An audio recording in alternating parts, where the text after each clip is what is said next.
你有看过这几款特殊的塑胶袋吗？它们是台北市以新北市居民在倒垃圾的时候必须使用的专用垃圾袋。这个垃圾袋要自己购买，而且一定要装才能够丢进垃圾车。这个规定呢，在双北已经实行了10几20年，但台湾的其他地区却都没有这个限制，这是为什么呢？今天就让我们一起来聊聊专用垃圾袋到底在干嘛吧。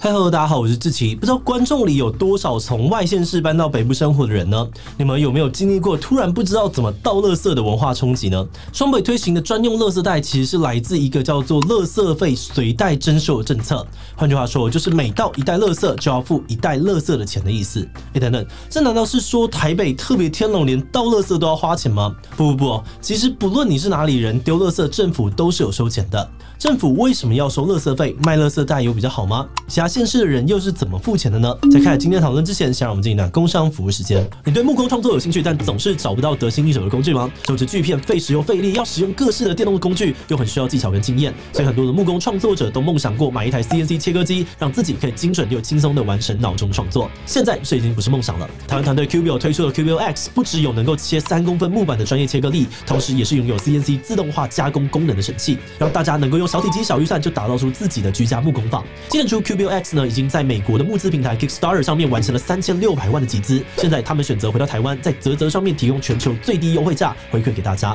有兴趣的大家赶快点击资讯的连结来看看更多的产品资讯吧。现在还有64折超早鸟哦，不止现省2万9，还会送木田工具箱哦。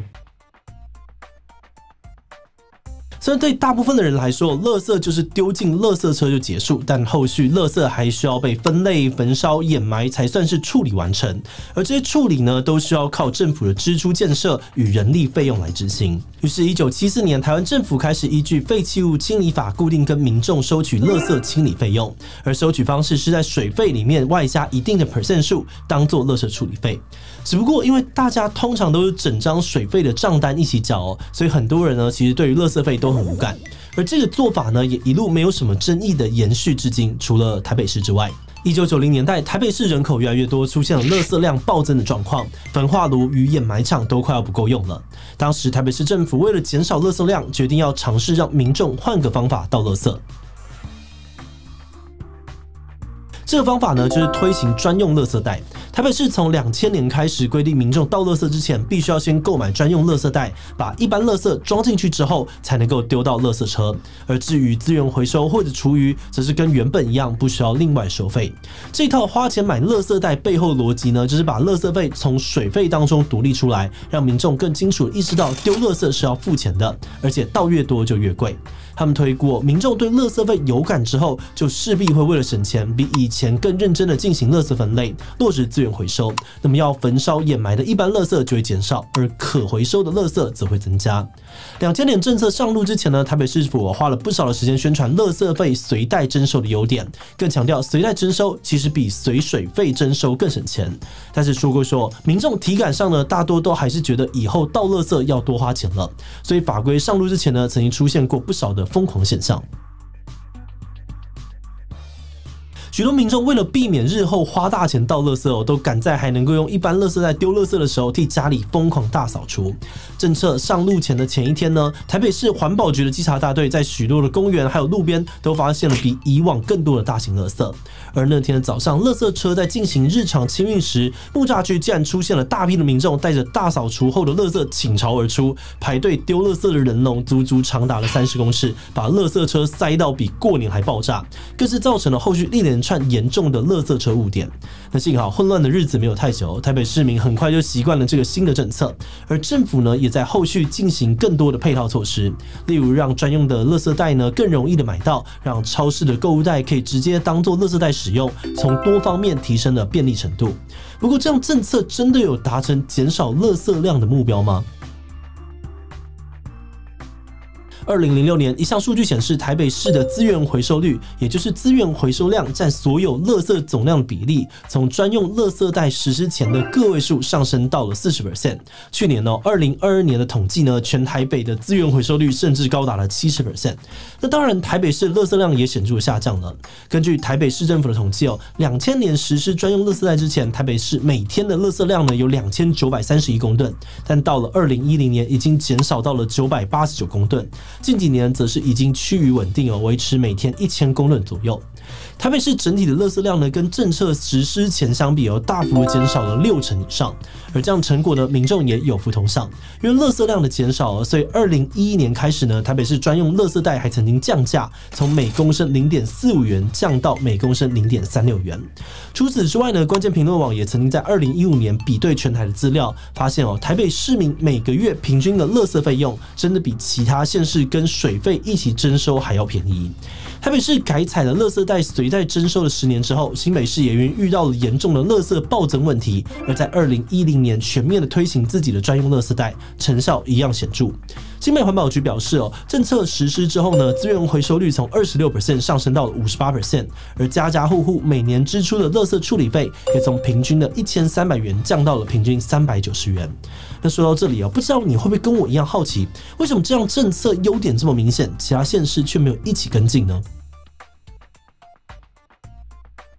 ？2012年，台中市原本也要开始全面的使用垃圾袋随袋征收，但有新闻指出，虽然市府连垃圾袋都已经定制完成，这个关头呢，却还是因为多位的议员的反对而暂缓至今。只有石冈区真正落实，成为了双北以外第3个长期改用专用垃圾袋的区域。而类似的情节也不断的在其他地区上演。2017年，环保署曾经有意要推动全国实施垃圾费随袋征收，并指定从6都开始评估。但不论是桃园市、基隆市，还是最被看好的新竹市，最后都评估失败，被地方政府拒绝。他们拒绝的原因，一部分是担心民众无法理解，误以为倒垃圾要多花钱而反弹，也担心民众为了省钱，到处在公共场所乱丢家庭垃圾。但另外一方面，地方政府也坦言，有个很大的考量，是因为随袋征收之后，财政的收入会大幅的减少。目前各县市随着水费征收的垃圾费，除了会拿去处理垃圾之外，其实也有一部分会成为地方政府也可以运用的财政收入。而根据试算，一旦垃圾费改成随袋征收，那么政府可以征到垃圾费将会减少1/3，甚至是1/2。新竹市2017年的评估数据呢，就指出，目前他们随水费征收，一年可以收取3到4亿元的垃圾处理费，但要是换成随袋征收，数字呢会硬生生的少到1亿多，而这对于市府来说，并不是一个容易负担的缺口。然而虽然市府的财政收入是个问题，但全台湾逐渐上升的垃圾量，也是各县市迫在眉睫的难题。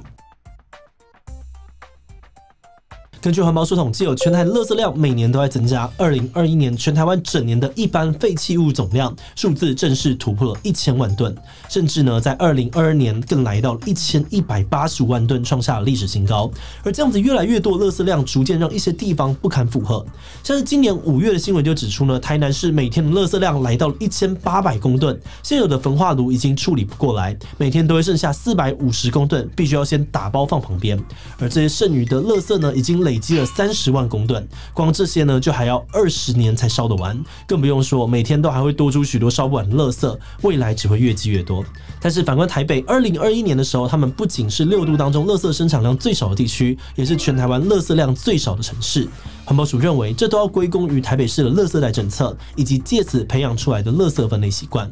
北市府也曾经在2017年表示，虽然随袋征收后垃圾费用减少了，但因为垃圾量下降，省下了原本要盖焚化炉的预算至少100到200亿元。他们认为改用随袋征收是个值得的选择。那虽然困难重重，但近年来呢，有不少城市决定再度挑战推广专用垃圾袋。桃园在2021年底在4个里展开了为期1年的示范计划，结果发现大部分居民都会自发的使用，而整体的垃圾量减少20%。基隆市呢，在今年也委托了专业单位评估政策的优缺点。市长更表示，虽然时间还不确定，但将来一定会实施垃圾袋随袋征收。而台中市呢，也因为垃圾量居高不下，今年也重新开始研拟如何扩大实施随袋征收政策。那么这些决定再度挑战城市，这次会不会成功呢？就让我们拭目以待吧。也就是刚刚提到了，双北政府实施垃圾费随袋征收政策，不只是要改变民众付垃圾费的方式，重点更是为了要化解垃圾量越来越多的考验。目前台湾处理不可回收垃圾的方式，基本上还是使用焚化与掩埋2种，但这2种方式的永续性很低，不仅会对环境造成持续的消耗，土地也终究会吃不消。有学者指出，使用专用垃圾袋，进而促使民众进行更好的垃圾分类、资源回收，固然是值得赞许的方法，但是在垃圾减量的问题上，却也是属于比较亡羊补牢的处理方式。纵观国际上面的其他国家，我们发现要在更前端处理垃圾问题，主要会分成2大路线。一呢是垃圾减量，也就是民众得要减少自己每天制造的垃圾；而第2就是提升所有垃圾的再利用率。以台湾来说，不只是近年来最源头的垃圾总量不断的增加，台湾的再利用率其实也不高。虽然有号称超高的资源回收率，但因为分类不够细致、不够确实，导致回收业者难以再利用，所以再利用率反而不高，也才会衍生出有报道揭露回收资源最后都还是丢进焚化炉的问题。的确是还有很多的进步空间。不过这一题要详细说下去可能又是好几集的分量。那今天就在这边先打住，也欢迎大家待会接着呢去看看我们之前做过的相关影片。那么影片结束之前呢，不免说来问问大家你对于垃圾随袋征收这项政策想法是什么呢 ？A 本来就是双北居民已经习惯了，也觉得还不错。B 虽然是双北居民但其实还是觉得很麻烦。C 从其他地区到北部生活，一开始搞不清楚状况，后来习惯了。D 非双北居民但觉得政策听起来还不错，愿意试试看。E 非双北居民觉得听起来很麻烦，不是很想要尝试。F 其他留言告诉我们吧。最后，如果你喜欢今天的影片，欢迎分享出去，让更多人知道双北为什么要用专用垃圾袋。此外呢，也可以点击这个地方看看垃圾分类是一场骗局吗？以及旧衣回收到底抽去哪里？那么今天的这一期就到这边告一段落，我们就明晚再见喽。